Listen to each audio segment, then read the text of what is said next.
তো আজকে আমরা যে বিষয়টা নিয়ে আলোচনা করতে চলেছি সেটা হলো ম্যাগনেটিজম। ঠিক আছে, ম্যাগনেটিজম ম্যাগনেটিজম ম্যাগনেটিজম মানে চুম্বক, যাকে বাংলায় বলে চুম্বক। তো এই চুম্বক কয় প্রকার? এই চুম্বক হচ্ছে দুই প্রকার। একটা হচ্ছে আমাদের ন্যাচারাল ম্যাগনেট, আরেকটা কি, আরেকটা হচ্ছে এক নম্বর হচ্ছে ন্যাচারাল ম্যাগনেট, দু নম্বর হচ্ছে আর্টিফিশিয়াল ম্যাগনেট। আর্টিফিশিয়াল ম্যাগনেট তাহলে কি বললাম, আমাদের ম্যাগনেট হচ্ছে দুই প্রকার। ঠিক আছে, ম্যাগনেট দুই প্রকার। এখানে কি ম্যাগনেট, তোমাদের বোঝার সুবিধার্থে আমি এখানে লিখেছি দুই প্রকার। ম্যাগনেট দুই প্রকার, যথা এক নম্বর হচ্ছে ন্যাচারাল ম্যাগনেট, দু নম্বর হচ্ছে আর্টিফিশিয়াল ম্যাগনেট। ন্যাচারাল ম্যাগনেট কোনগুলা? ন্যাচারাল ম্যাগনেট হচ্ছে ন্যাচারাল ম্যাগনেট যে পদার্থগুলি, ঠিক আছে, যে পাথরগুলি প্রকৃতিতে পাওয়া যায় ওগুলোকে পাথরও বলা যায়। ঠিক আছে, যে পাথরগুলি প্রকৃতিতে পাওয়া যায় সেগুলোকে আমাদের প্রাকৃতিক বা ন্যাচারাল ম্যাগনেট বলে। এগুলো কোথায় পাওয়া যায়? এগুলো পাওয়া যায় আমাদের ম্যাগনেসিয়া নামক অঞ্চলে, এগুলো প্রচুর পরিমাণে পাওয়া যায়। এগুলোকে ম্যাগনেটাইটও বলা যায়। এগুলো সচরাচর বাজারে এগুলো সচরাচর কিনতে পাওয়া যায় না। এগুলো ব্যবহারও খুব কম এবং এদের আকর্ষণ ক্ষমতা অনেক কম, তার জন্য এগুলো বাজারে বেশি কিনতে পাওয়া যায় না। ন্যাচারাল ম্যাগনেট কোনগুলো? যেমন লোডস্টোন, তারপরে আছে তোমার দিগদর্শন,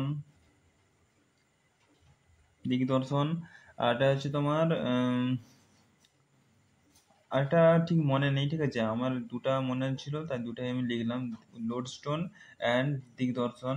ঠিক আছে, তারপরে আছে আর্টিফিশিয়াল ম্যাগনেট। আর্টিফিশিয়াল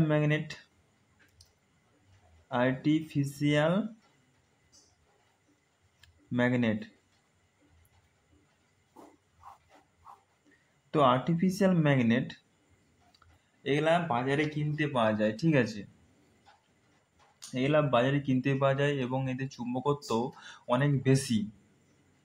ঠিক আছে, সেজন্য এগুলা বাজারে সচরাচর কিনতে পাওয়া যায়। যেমন উদাহরণ হচ্ছে তোমার বার ম্যাগনেট, বল এন্ডেড ম্যাগনেট, তারপরে তোমার হচ্ছে হর্সু ম্যাগনেট, তারপরে আছে তোমার আর্টিফিশিয়াল ম্যাগনেট হচ্ছে তোমার এই যে বার ম্যাগনেট, এটা হচ্ছে নর্থ পোল, এটা সাউথ পোল। ঠিক আছে, এটাকে বলা হয় বার ম্যাগনেট। ঠিক আছে, আর একটা বল এন্ডেড ম্যাগনেট হচ্ছে যে এরকম বল এন্ডেড ম্যাগনেট, এগুলোকে বল এন্ডেড ম্যাগনেট বলা হয়। আর হচ্ছে হর্সু ম্যাগনেটটা হচ্ছে তোমার এই যে এরকম, হর্সু ম্যাগনেটটা এরকম,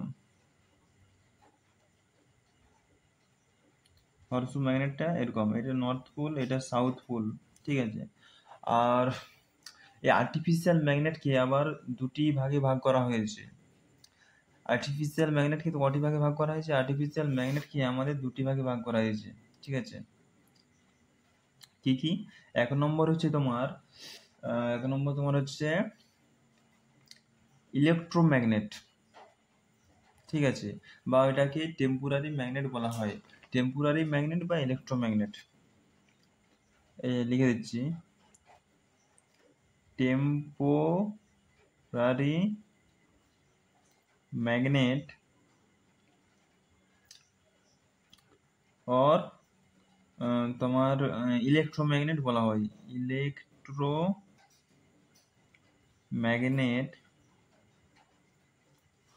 ইলেকট্রোম্যাগনেট। আর দু নম্বর হচ্ছে তোমার পার্মানেন্ট ম্যাগনেট, পার্মানেন্ট ম্যাগনেট। তাহলে কি বললাম, আর্টিফিশিয়াল ম্যাগনেট হচ্ছে দুই প্রকার, temporary magnet and temporary or electromagnet, ঠিক আছে। আর 2 নম্বর হচ্ছে পার্মানেন্ট ম্যাগনেট। টেম্পোরারি ম্যাগনেট বা ইলেকট্রোম্যাগনেট কোনগুলো, যেগুলো হচ্ছে তোমার মানে কারেন্ট দিলে সেটা ইলেকট্রোম্যাগনেটের মতন কাজ করে। আর কারেন্ট যখনই সুইচ অফ করে দিই, ঠিক আছে, কারেন্ট যখনই দেওয়া বন্ধ করে দিই, তখনই আমাদের কারেন্ট ফ্লো যখনই বন্ধ হয়ে যায়, তখনই আমাদের ইলেকট্রোম্যাগনেট যে ম্যাগনেট সৃষ্টি হয়েছিল সেই সৃষ্টিটা অটোমেটিকলি বন্ধ হয়ে যাবে আস্তে আস্তে করে। আর পার্মানেন্ট ম্যাগনেটে তোমার কি হয়, এখানে তোমার যে এই পার্মানেন্ট ম্যাগনেটে তোমার এদের আকর্ষণ ক্ষমতা অনেক বেশি, ঠিক আছে। এই পার্মানেন্ট ম্যাগনেট কি আবার তোমার 3টি ভাগে ভাগ করা হয়েছে। এই পার্মানেন্ট ম্যাগনেট, ঠিক আছে, এই ম্যাগনেটটাকে আবার 3টি ভাগে ভাগ করা হয়েছে। 1 নম্বর হচ্ছে ফিরোম্যাগনেট।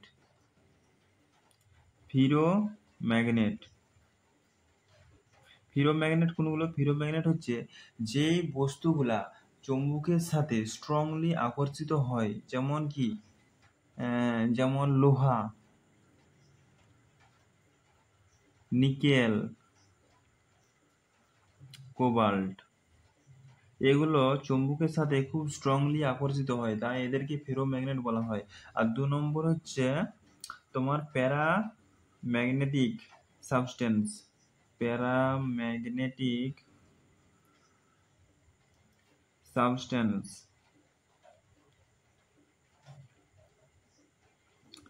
এগুলি খুব স্লাইটলি বা খুব হালকাভাবে আকর্ষিত হয়, প্রায় হয় না বললেই চলে। যেমন কি উদাহরণ কি আছে, যেমন উদাহরণ আছে এয়ার,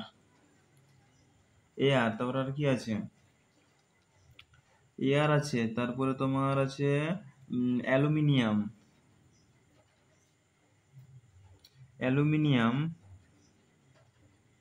অ্যালুমিনিয়াম, তারপরে কপার, এগুলো খুব হালকাভাবে আকর্ষিত হয়। এবং 3 নম্বর হচ্ছে তোমার কি বলে, ডায়াম্যাগনেটিক সাবস্টেন্স,